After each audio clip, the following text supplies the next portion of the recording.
আসসালামু আলাইকুম, সবাইকে শুভেচ্ছা জানিয়ে কোরাইশ নিউজের রাতের সংবাদ শুরু করছি। আমি জাকির হোসেন।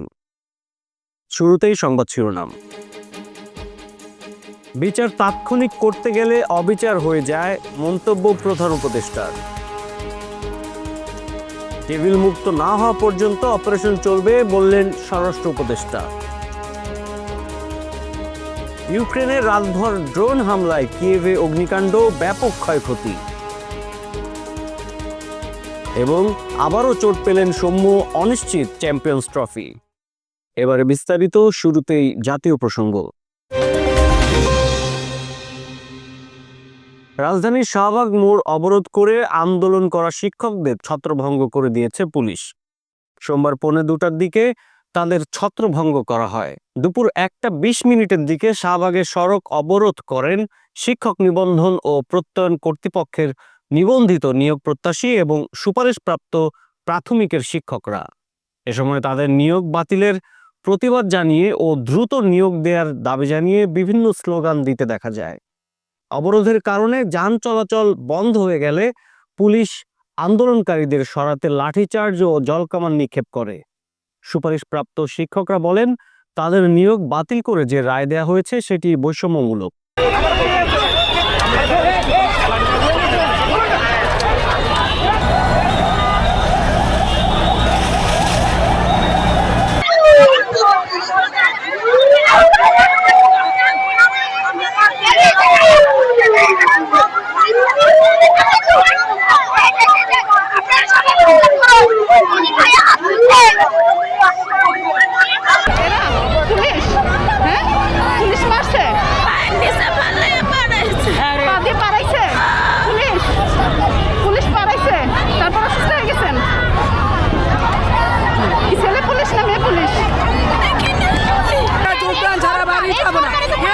সুপারিশপ্রাপ্ত করেছে, তাহলে এই সরকার কেন আমাদের যোগদান দিবে না?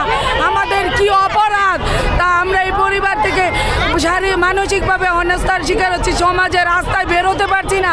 আমাদের একটা চাকরি হয়ে আমরা স্কুলে যেতে পারছি না চাকরি নিয়ে, তাহলে আমরা যাব না, যোগদান ছাড়া আমরা রাস্তা থেকে যাব না।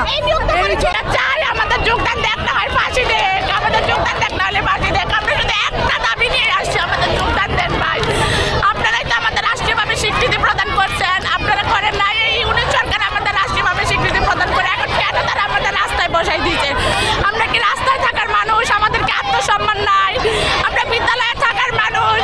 এখানে যতগুলো মানুষ ভাই বোন আছে সবাই গ্রাজুয়েশন কমপ্লিট করে এসেছে, কেউ ম্যাট্রিক পাস করে আসে নাই ভাই। সবাই জানে তাদের মান সম্মান কিভাবে ধরে রাখতে হয়। ভাই আমরা এখানে মারছে, এদিকে মারছে, পায়ের মধ্যে মারছে আমাদের ভাই ন্যায্য। আমি 12তম নিবন্ধনে আমার উপজেলাতে আমি একমাত্র টিকছি। আমার যোগ্যতা অনুযায়ী আমার চাকরি পাওয়ার কথা ছিল, কিন্তু আমাকে চাকরি দেয় না। আজকে 12টা বছর ধরে তারা আমাদেরকে ঘুরাইতেছে।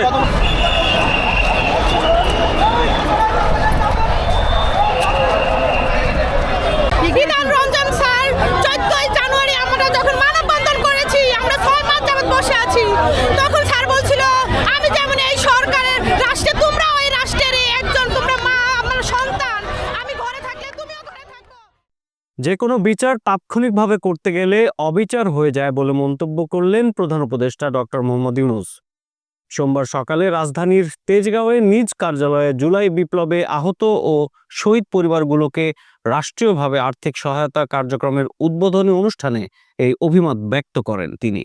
এদিন 21 জুলাই শহীদ পরিবার ও 7 জন আহতদের মধ্যে চেক হস্তান্তরের মধ্য দিয়ে সহায়তা কার্যক্রমের আনুষ্ঠানিক উদ্বোধন করেন ডক্টর ইউনূস। এ সময় তিনি বলেন, বিচার তাৎক্ষণিকভাবে করতে গেলে অবিচার হয়ে যায়।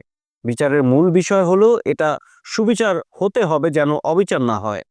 তিনি আরো বলেন, ক্ষমতাচ্যুত সরকারের মতো অবিচার করতে তাদের সঙ্গে বর্তমান সরকারের কোনো পার্থক্য থাকবে না বলেও জানান তিনি। সে আমারে পিটবে, আমি পিটবো, এটা এই পিটাপিটির শেষ কোনোদিন হবে না। তাদেরকে বোঝাতে হবে তোমাদের রাস্তা ভুল, যা করেছো মাপ চাও। তোমরা বিচারের কথা বলেছো অনেক সময়, বিচার তো হবে, বিচারের কাজ সরকারের দায়িত্ব বিচার করা। এবং তোমরা তাৎক্ষণিক বিচার চেয়েছো, এখানে অনেকে তাৎক্ষণিক এক্ষুনি বিচার চাই। বিচারের মুশকিল হলো যে তাৎক্ষণিক হয় না এই জিনিস, কারণ তাৎক্ষণিক হতে হলে অবিচার হয়ে যায়। বিচারের মূল জিনিসটা হলো এটা সুবিচার হতে হবে। বিচারের কাজ চলতে থাকুক, যারা অপরাধী, যাকে সাক্ষ্য প্রমাণ আছে তারা পুলিশের হাতে সুপর্দ করে দাও, বিচারের হাতে তুলে দাও, সে প্রক্রিয়া চলতে থাকবে। তুমি তুলে দেবে তাকে যথেষ্ট সাক্ষী প্রমাণ সহ। অবিচার যেন না হয়। আমরা অবিচারের বিরুদ্ধে দাঁড়িয়েছিলাম বলেই আজকে এই সংগ্রাম হয়েছে, এই আত্মত্যাগ হয়েছে। আর আমরা যদি অবিচারে নেমে যাই তাহলে তাদের আর আমাদের তফাৎ হলো কি? বিএনপির স্থায়ী কমিটির সদস্য নজরুল ইসলাম খান বলেছেন, গেল 15 বছর ধরে দেশের মানুষ অব্যাহতভাবে লড়াই করে যাচ্ছে। অসংখ্য মানুষ গুম খুন হয়েছে। তাদের রক্তের উপর দাঁড়িয়ে যে সরকার প্রতিষ্ঠিত হয়েছে, তাদের দায়বোধ জাগিয়ে তোলার জন্য সকলকে চেষ্টা করতে হবে। সোমবার জাতীয় প্রেস ক্লাবের অডিটোরিয়ামে শ্রমিক কর্মচারী ঐক্য পরিষদ আয়োজিত এক কনভেনশনে প্রধান অতিথির বক্তব্যে এসব কথা বলেন তিনি। নজরুল ইসলাম খানের সময় বলেন, শ্রমিক আন্দোলনের দাবি এবং লড়াই কখনো শেষ হবে না। আজকে যে সমস্যাগুলো তৈরি হয়েছে সেগুলো যদি সমাধান করা হয় তাহলে 1-2 বছর পর আবার নতুন সমস্যা তৈরি হবে। সমস্যা সমাধানের জন্য সকলকে ঐক্যবদ্ধ হয়ে কাজ করার আহ্বান জানান তিনি। শ্রমিক আন্দোলনের দাবি, শ্রমিক আন্দোলনের লড়াই কখনো শেষ হবে না। আপনি আজকে যে সমস্যাগুলি আমাদের সামনেই, আমরা যদি সব সমস্যার সমাধান করতে পারি তাহলে এখন থেকে 1 বছর পর, এখন থেকে 6 মাস পর, এখন থেকে 2 বছর পর আরো নতুন কিছু সমস্যা আমাদেরকে মোকাবেলা করতে হবে। সেটা আমি আপনি চাই বা না চাই, এই সমাজের বিবর্তন, অর্থনৈতিক পরিবর্তন, যান্ত্রিক পরিবর্তন, উৎপাদন পদ্ধতির পরিবর্তন, মানুষের আকাঙ্ক্ষা, প্রয়োজন, এটা নিশ্চিত করবে। আসবেই পরিবর্তনের মাধ্যমে নতুন আকাঙ্ক্ষা, নতুন দাবি, এবং সেটা পূরণের জন্য আমাদেরকে চেষ্টা করতে হবে। আর আমরা যারা আন্দোলন করি, আমরা কে না জানি যে আমাদের ঐক্যবদ্ধ প্রয়াস ছাড়া আমরা কোনো সমস্যার সমাধান করতে পারবো না। এবারে জেলার সংবাদ।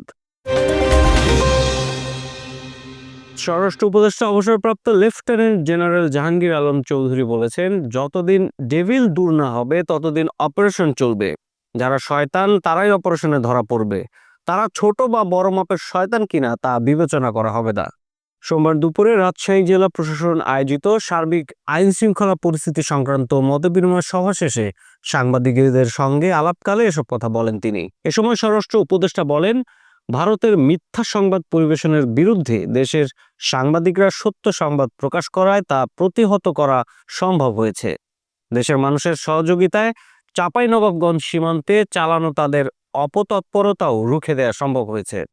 সীমান্তে চোরাচালান বন্ধে জনগণকে সচেতন হতে হবে বলেও জানান তিনি। ডেভিল শব্দটার অর্থ তো জানেন, শয়তান। এখন যারা শয়তান তারাই ধরা পড়বে। এখন ছোট শয়তান কি বড় শয়তান এখানে ভিতরে নাই, শয়তান শয়তান ধরা পড়বে। ডেভিল হান্টে যে বড় শয়তানদের ধর, ইভেন এখানে দেখবেন ডেভিল হান্ট ডিক্লেয়ার করার পরে ইভেন আমাদের আইন শৃঙ্খলা বাহিনীর কর্মকর্তাদেরও কিন্তু আমরা ছাড় দিই নেই। আপনারা দেখছেন প্রথম দিনই কিন্তু 4 জন না 5 জন তাদের কিন্তু আইনের আওতায় নেওয়া হয়েছে। এই ক্ষেত্রে বড় ছোট কোনো ভেদাভেদ নাই, যে আসবে এই জালে সে ধরা পড়বে। ওই আরেকটা ভাই বলছেন যে রমজানের সময় মানুষ শান্তিতে থাকবে কিনা। এখন রমজানের ভিতরে কিন্তু 2টা জিনিস আপনাদের খেয়াল রাখতে হবে। এখানে আমরা কিন্তু বিভিন্ন ধর্মের লোকজন আমরা এখানে আছি। আমাদের এই রমজানটা যদিও মুসলমানদেরই, অন্যান্য ধর্মে দেখবেন যে যেই সময় তাদের ধর্মীয় কোনো উৎসব থাকে সেই সময় কিন্তু জিনিসপত্রের দাম তারা কমায় দেয়, তারা কিন্তু কমায় দেয়। বাট আমাদের সময় দেখা দেখবে যে রমজানের সময় হলে তারা এটা দাম বাড়ায় দেয়। এখন এইটা কি তারা এটা দাম বাড়ানোটা কি তারা সওয়াব হিসাবে নেয় কিনা আমি জানি না, কিন্তু এটা কিন্তু দাম বাড়ানো কিন্তু এটা সওয়াবের ভিতরে পড়ে না। এবারে আন্তর্জাতিক প্রসঙ্গ। ইউক্রেনের রাতভর চালানো রাশিয়ার ড্রোন হামলায় কিয়েভে অগ্নিকাণ্ডের ঘটনা ঘটেছে। পাশাপাশি উত্তর পূর্বাঞ্চলীয় শহর সুমিতে এক নারী আহত হন এবং বেশ কয়েকটি বাড়ি ক্ষতিগ্রস্ত হয়েছে। রোববার রাতব্যাপী এই হামলা চলে বলে জানিয়েছেন ইউক্রেনীয় কর্মকর্তারা। ইউক্রেনীয় সামরিক বাহিনী জানায়, রাতভর রাশিয়ার ছোড়া 83টি ড্রোনের মধ্যে 61টি গুলি করে নামানো হয়েছে। আরও 22টি সম্ভবত ইলেকট্রনিক প্রতিরক্ষা ব্যবস্থার মাধ্যমে ধ্বংস করা হয়। কিয়েভের মেয়র ভিটালি ক্লিচকো টেলিগ্রাম বার্তায় জানান, কিয়েভে একটি অনাবাসিক ভবনে আগুন লাগলেও কোনো হতাহতের ঘটনা ঘটেনি। জানাবো খেলার খবর। সাম্প্রতিক সময়ে চোট আর সৌম্য সরকারের যেন পরস্পরের হাত ধরাধরি করে চলছেন। সদ্য সমাপ্ত বিপিএলেও চোটের কারণে শুরুর দিকের বেশিরভাগ ম্যাচে অনুপস্থিত ছিলেন এই ওপেনার। তবুও তাকে চ্যাম্পিয়ন্স ট্রফিতে পাওয়া নিয়ে আশাবাদী ছিলেন নির্বাচকরা। তবে আইসিসির এই মেগা টুর্নামেন্টের অনুশীলন শুরু হতেই আবারও চোটে পড়লেন সৌম্য। সোমবার ক্রিকেটাররা মিরপুর শেরে বাংলা ক্রিকেট স্টেডিয়ামে অনুশীলনে নামে বাংলাদেশ ক্রিকেট দল।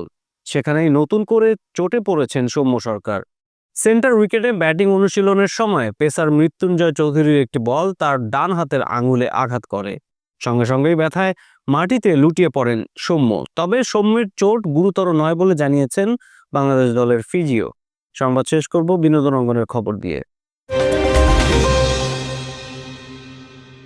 নায়ক মামনুন ইমন ও তার স্ত্রী আয়েশা ইসলামের সঙ্গে একটি বিজ্ঞাপনে কাজ করেছেন।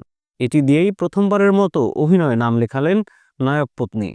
স্ত্রীর সঙ্গে শুটিংয়ের অভিজ্ঞতা জানিয়ে ইমন বলেন, এটি একটি অনন্য এবং স্মরণীয় অভিজ্ঞতা ছিল তার জন্য।